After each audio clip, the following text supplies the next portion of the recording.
So hello guys, naadita karon no mag-vlog ta kay atong buhaton karon is mag-makeup so mao na atong mga gamit. So first is magkatag wipes para hinduan nato ang naong sa atong client.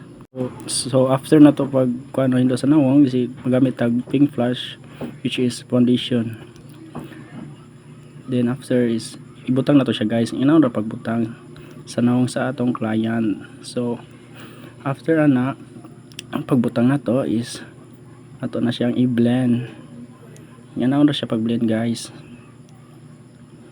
So sa pag-blend guys no, dapat tarungon na to siya kay para nindot ang result.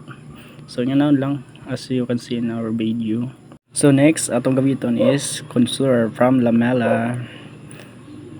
So after nito guys is ibutang nato ni siya sa naong sa atong client. So sa pagbutang dahil sa naong sa atong client guys no, so dapat ato na siyang i-shape number 3 na naka-pattern na siya guys. Silver mark 3 atong buhaton ba, nagingato ra nako guys. Then so, i-apply po na to sa ilong. Next guys is concealer. So ambot wa ko kabalog prahan ng concealer, basta kay nakita ra man ako ni sa akong Sockmed na mao gigamit nila.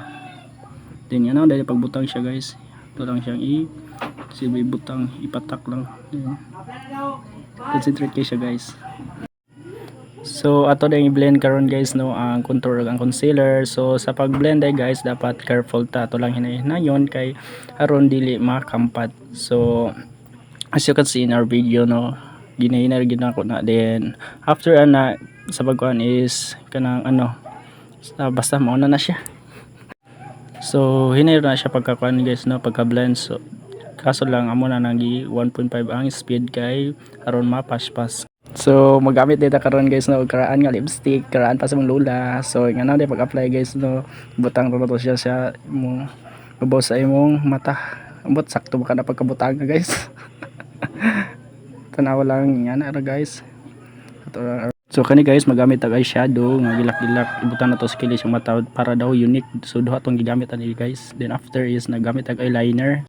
So stamp dito ang gigamit na guys no, para dali ra makan mo man kay madugay ta tong isa. So yan na siya pagbutang guys. So gamit na pong lipstick ni Lula ni guys, ang karaan. So ato na himuong blush on sa cheeks sa atong client. So yan, sa pagbutang di guys nga naon ra guys, ato ra masabi mo ra simituldok-tuldok sa yang aping. Then after na to pagbutang na guys is ato na siyang i-blend. So amot sakto ba na pagka-blend. Then sa pag-blend dahil guys is dapat pababaw na siya, mali dito ganiya. So yan na siya pag-blend guys aron makatag. So di na to na dugay-dugayon, i-delete na nato guys. Sa pagumanda na guys is so next guys is magamit tag highlighter no from Sassy Lady. Kamo na bahalag sabot na guys, basta sa lady o sales lady na. Then sa pagbutang na guys is lantawa lang video guys. So nga na siya pagbutang guys. So hinay lang kay makampat. So tanaw guys, okay na. Then after is magamit tag sales Sassy Lady lipstick. So mo na siya guys. So yan na rin siya formal guys. So ato na siya abrihan. So pwede na siya ma-uplok-uplok guys, nasa ubos color red.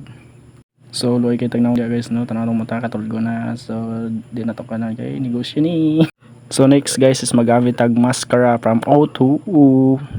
Then first guys is ito nang bahugon sa ng pilok ni Madam. So nga na ora pag bahug sa pilok ni Madam guys, ito lang careful na tana guys kasi ipit ng mata. So after is pag ano to sa guys, pag bahug siyang pilok, so i-apply na to mascara. So nga na dali pag-apply guys, ito lang kan hinayon kay basig tusdok ng mata ni Madam, basta ko niya na to. For our final product guys, so magamit tag makeup spray para long lasting fresh all night from Pink Flash. So muna itong final product guys no, muna na si Madam as you can see in our video. Char.